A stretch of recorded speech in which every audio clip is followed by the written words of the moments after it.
Here we go. This is session number 8, lesson 8. And we start off the responsibility in the execution of justice. And this is part 2. And we have letter A, we have authority of the home. Here we see the second part of what will be called the humanitarian provisions. Letter A speaks about chapter 21, if anyone did their reading, captive married women rights to freedom. And this pretty much entailed, one of the laws was if an Israelite saw a woman he liked of the enemy, he would forcefully marry her, but she had rights. God always had, you see him in this picture also looking out for the women. So they would forcefully marry them, but they couldn't divorce them. If they did, they couldn't sell them as slaves or whatnot. So that was one of the laws. You couldn't sell your wife. And this was something that was done in that period of the world's history. It was accepted, and nobody really frowned upon it. So even though it's funny because we read about how God takes his enemies and destroys them all, but if there was a woman, supposedly it was a woman kind of like with the characteristic of an Israeli woman, noble heart, whatever, they would take her. And also out of respect, they would give them a month to mourn their parents, and they lost everything. So that was one of, and here we see that God shows his concern for young women. Letter B, rights of the firstborn. We know, we've read about the rights of the firstborn. This law was put in, there was a lot of polygamy going on, so they had a bunch of wives. And what would happen was they would marry a wife, have a child with this woman, didn't like the woman, fell in love with another woman, married her, loved this woman, but he would have a child with that, his love of his life, so-called, and he would take the inheritance, instead of giving it to the first wife, the first child, they would pass it on to the second child, and that was prohibited. So God always, there we also see a picture of God looking out for the firstborn. And that was in chapter 21, okay. There will be a tendency of the partial father to reject the first child, and instead of giving him the first rightful possession of the firstborn, he would pass it on to the secondborn. And there we see God shows his concern for the firstborn, or otherwise the rejected child. Letter C is interesting. It's parental responsibility, and that's in chapter 21, 18 through 21. And here we see parents, back in the days, the parents were God's representative to their children. Interesting thing, as you read those verses, they punished the child, and everything they did to the child, it would be something, I guess, cool to do today. It was never a mother took care of the discipline of the son or the father. There was a combination of both, So I just imagine how this would work out. So when the child was unbearable, they couldn't do anything with him. They would take him to the elders. And, the elders, if they had legitimate reason for this stubborn child, they would basically stone him to death. Yeah. The kid. Well, take it, the fact that it probably wasn't like a terrible two-toddler. Like, my God, like, man, he doesn't want to listen. He keeps touching the cows, and, he keeps playing with and say, all right, stone him, Mommy, no. So it had to do more with probably, a teenager already, knowing the difference between right or wrong, and said, look, if you don't listen, you continue, we're going to take it to the elders. Now, I was looking up and I was reading another commentary. I was like, wow, that's pretty heavy. But nowhere is it recorded that this actually happened. It never really, I read it. That you see, well, such and such child was stoned to death. Like, wow. I mean, that's heavy to think. I think of my son. All this while we have kids. We think, you know what? There might have been a time where we probably said, man, if I could stone him, I would stone him, But to actually take him to the elders. Now, the reason this was also in place was in that time, the Canaanites and the other countries surrounding would literally, the parents would just take it upon themselves and just stone the child. Like misbehave and just. So here it was another step further. Everything, all these laws, it's always a separation of God and Israel from the rest of the nations. They did everything else their way, but God did it his own way. You see, like the way he sets things apart, makes it holy like nobody else. So here, they went to the elders. And then there, the elders decided whether or not to stone the kid. So that's something to think about when we're disciplining our kids.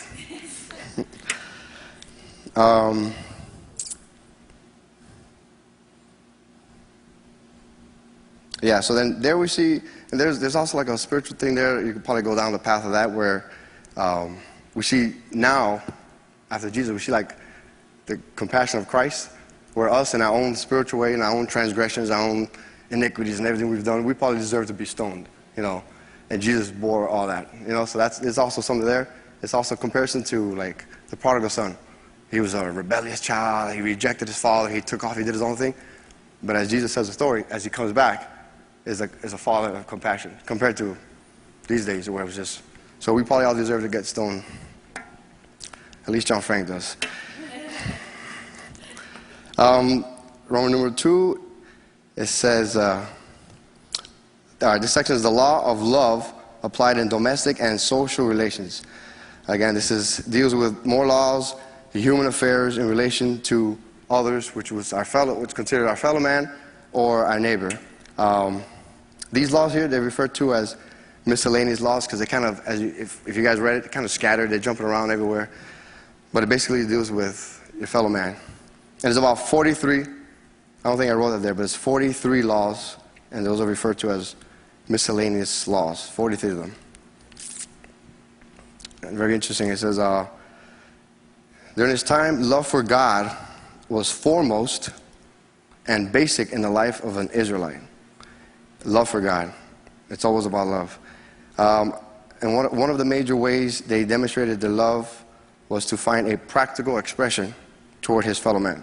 So there, I was reading this book and reading around, we basically see there Jesus talking about the greatest commandment. You know, when they kind of put him in a corner to say, hey, you know, the Pharisees tell him, which is the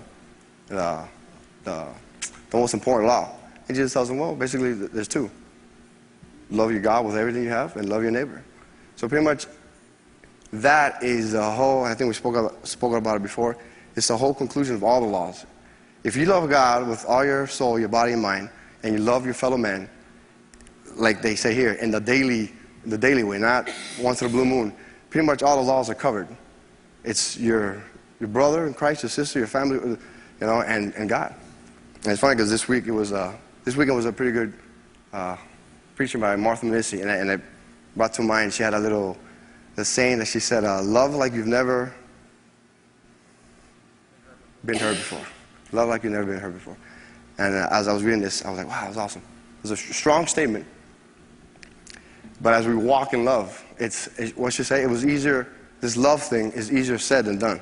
You know, we could stand up here and talk about love, you know, till we're blue in the face, but until we walk in it, and these people were commanded to basically walk in love every day of their life, and to love God every day of their life.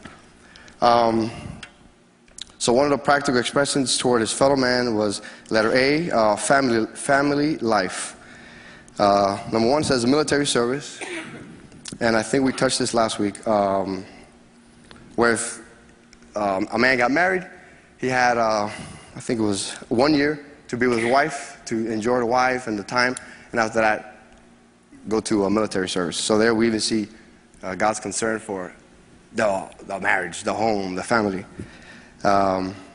Another prohibition of marital things was in chapter 22, verse 30. It was a prohibition of, I guess this happened back then, prohibition of taking one's father's wife. So that was prohibited. Number 2, conjugal rights. That's chapter 22, 13 through 30. Deals with laws of marriage. And this one's also interesting, and I think we spoke about this. And there's 7 laws regarding marriage and sexual misconduct. So letter A says charges against wife not being a virgin. So the way I guess it plays out was a guy gets married, marries his wife, he finds out later on that she was not a virgin. And there you see like almost like God's how's it? He puts again the significance on virginity, like, you know, set apart, pure, clean, what is a virgin. So if they took her to court or took her to the elders and this woman was found to be not a virgin, again, she was stoned to death. And over again we see it like last week, it's the constant purge the evil Like what? Get rid of it. Not even like, let it, let's deal with it. I don't read much of, well, they locked them up for a couple of months and they brought them out. No, eliminate it totally, wipe it out. So in this case, if he took her to court with the elders and she was a virgin, then he would have to pay a fine and stay with her. So he couldn't just divorce her. Now, the other one was, and these are probably breaking down the commandment number 7, which is adultery.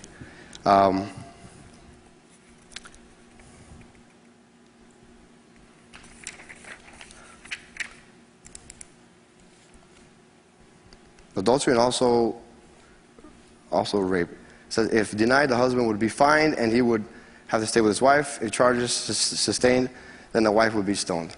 Letter B says if couple who were already married to someone else cohabits, they then would be stoned to death. So there we see adultery. So they're married and they're messing around, both of them.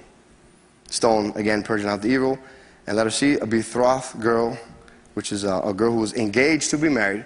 So here we see the sexual misconduct, which if she was seduced, then that man would be stoned, which, as we read it, basically, she was raped.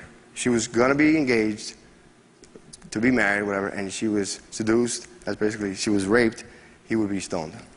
Again, purging out all evil. And if the girl was unbetrothed, she wasn't engaged or anything, but she was seduced, then that man would have to go ahead and marry her. So there's all these laws here in place where it goes back to the practical expression of love towards our neighbor and purging out all kind of evil. All these laws were meant to preserve the sanctity of the home. So again, we see God's emphasis on the home, keeping it pure, keeping it clean. So it's to preserve the sanctity. Letter D, again, is adultery, and there's a death penalty right there in chapter 22. Basically, it's a capital punishment. I was reading this thing where they said that as Christians, we should, that's a personal preference, I guess, we should kind of uphold the capital punishment. I don't know who believes or who doesn't believe in that, but he went on to say back in, I guess in Genesis, when they started this whole thing, and as we read it now, it was just, you do it, execute it. Which, even the child and all that, stoning the child or stoning the guy, just the fact that, to know that's in the back of your mind before you act upon it, as a child, say, look, I'm going to take you and they're going to stone you. Just, oh my God, I better straighten up. Or if the guy who raped the girl or did whatever, they would be stoned, it's sort of a deterrent and just kept everybody, hopefully everybody straight in the right path.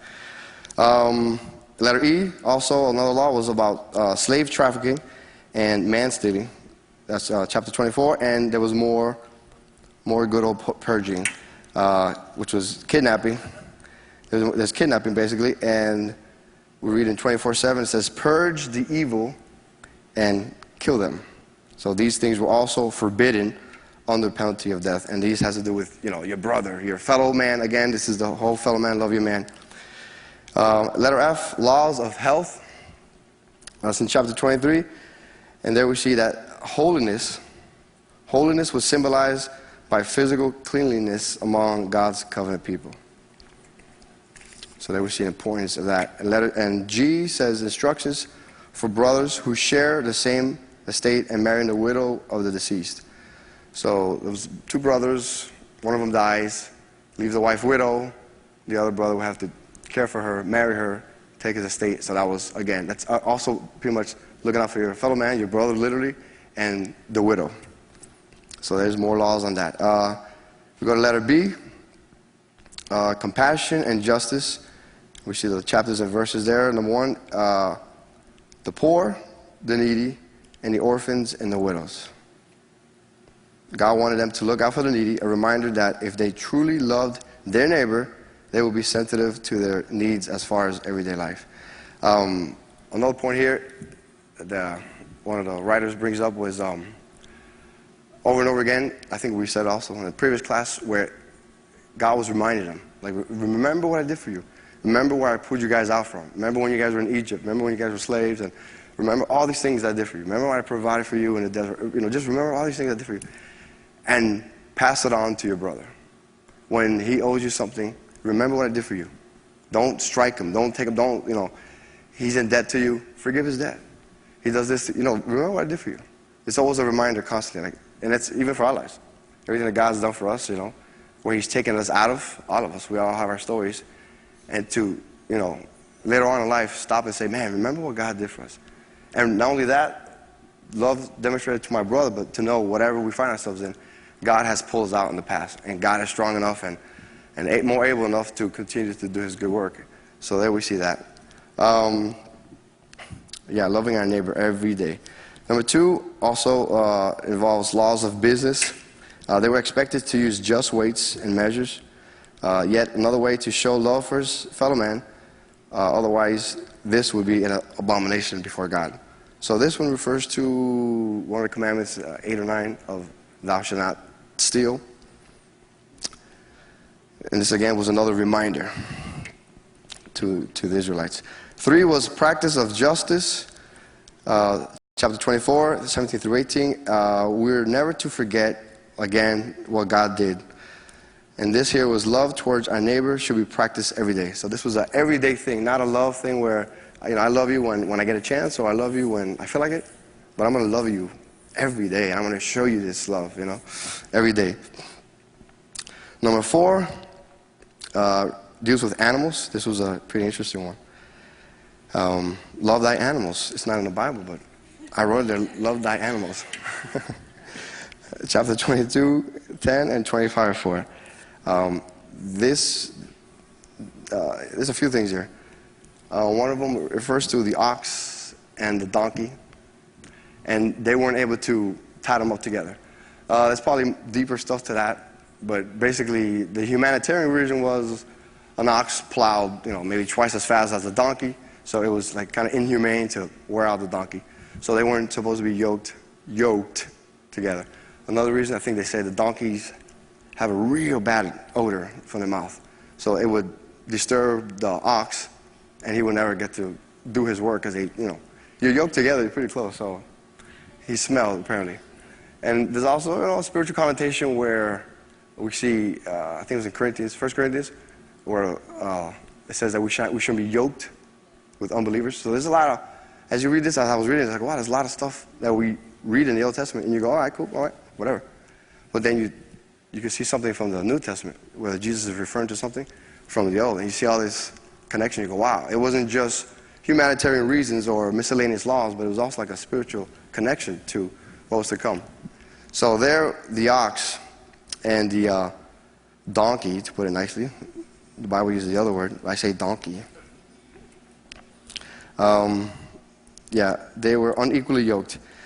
Also, they speak this chapter and verses here speak about birds in a nest, and there's also another connection I saw there where it doesn't say the type of bird, but if you had a mama bird and you go get the nest, you could get the eggs, but you had to let the mama go free. There's all these things that if you really, I guess, search deep, you see something in it. Or if there was a bird nesting and the whole family was up in a tree, they weren't allowed to chop the tree. And it's almost like God showing his love even for the birds. It doesn't say sparrow, birds. But if we go later on in the New Testament, I think two times in the verse, in Matthew, I think, he speaks about his eyes on a sparrow, that old song we used to sing. And he watches over me. So it just shows his concern, this great, consuming, awesome, powerful God, concern for the little birdie on the tree, the little tree bird. How much more does he care for us? So it's just one of those things. Okay, so that's the birds. Love thy animals. That was Matthew 10, 29 through 31, where it says, we are worth more than sparrows. Also, in these laws of supposed humanitarian things you don't do, there was on top of the ox, there was also seeds. Seeds were not to be thrown, I guess, in the same trenches. They were supposed to be separated. Garments were not supposed to be mixed. Their threads, they weren't supposed to be mixed together. And a lot of things you think, man, what's the big deal? I mean, the seeds, I'm reading, I'm like, well, I don't think anyone throws, apple, orange, and in the same field. For the most part, we would think logically. But it's almost God's showing us, or like a sign of saying, to me, as I see all these things, the seeds, the garments, and even the ox, to me, I see a separation where God's telling us, the people of Israel, that we've been set apart, that we're like no other nation, we're like no other people. We are not to mix in any way, not even our seeds, not even our animals. We're not to mix with any of the darkness, which again goes back to, we purge out all the evil. We just separate. We've been called to be a holy nation, separated, set apart for his work. So there we see that in the garments and in the seeds. Moving on to letter C. It refers to the congregation of Israel, and these were, number one says mutilation of body and organs. It was forbidden. This was a practice of the Canaanites, and what they would do is they would misuse their bodies as a gift to their gods. So this was one of those things, again, that those surrounding nations would do. So if you read deeper into that, there was some, I guess, major organs that were involved in mutilating. And also number two, prostitution, of course, was forbidden. And what they were doing was, it was like sort of holy prostitution, where they would use their prostitution and then the money they make to offer, or whatever they made, to offer it to God. And that was, of course, forbidden. It was an abomination to be prostituting. Letter D deals with promises and warnings. That's chapter 22, and some in chapter 25. And there we see there God's continued goodness and mercy. Number two, we were made righteous before God. And number three was, again, a warning against mistreating the poor. So not only loving your neighbor, but consequences for mistreating the poor. This reflected a lack of proper respect and reverence to God. So, again, you can't love your neighbor. You can't love God if you don't love your neighbor. Number four, there was more reminders. That's in chapter 24, 18 through 22. And this was reminders again, and it's constantly about coming out of the bondage while they were in Egypt. Just always remembering what God. It's not living in the past, but just remembering the past. Just remember, how much God has done for us. We just walk through life, just mumble and grumble, and like they were in the wilderness, grumbling and mumbling. Oh, man, just think of what God and all God has done. Okay, letter E deals with Israel's confession and worship. This we're going to probably touch more on it next week. This is chapter 26, 1 through 19. Has anybody read that chapter? No. All right. We'll touch it again, but in this chapter, it concludes the laws. And then we see there's two confessions made. The first confession was an offering of their first fruits. And that's in 26, 1 through 11. And this offering was an acknowledgement that they were living in the land God had promised. So this was, we're there. And the first fruits was that first confession. The second confession related to the giving of the tithe. And that's in 26, 12, 15. This was done every third year to the poor and needy in the community. And again, this was a sign of expressing their love, concern for his fellow man, or again, his neighbor. Number three involves that he is now like his people, my people. 26, 16 through 19, in these verses, they accept all laws that were stated between Deuteronomy 5 through 25, and they acknowledge God as their Lord, promising to be obedient to him, to always listen to God's voice, which I think we heard God's voice yesterday with John's Frank promo, which was very, very cool. God. Making them his people and a holy and separated nation. And that's it for that one. Again,